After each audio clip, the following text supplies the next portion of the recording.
Ito tita, nakakain to? Oh, pero ano na yan? Buang na yan, buang na. Ano buang tita? Wala na yan. May laman tita oh. Ano yan? Ano yan? Nangangagat yan sa buwait. Sa labi. Uy! Ang galing ah. Ang galing.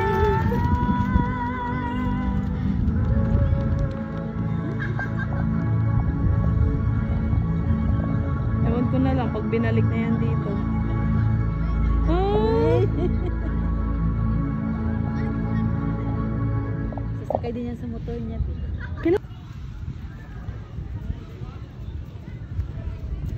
Ganun yung mga aso dun sa Isla Cabana. Naglakad. Tayo itong aso. Itong aso pala. Gusto kami guide niya.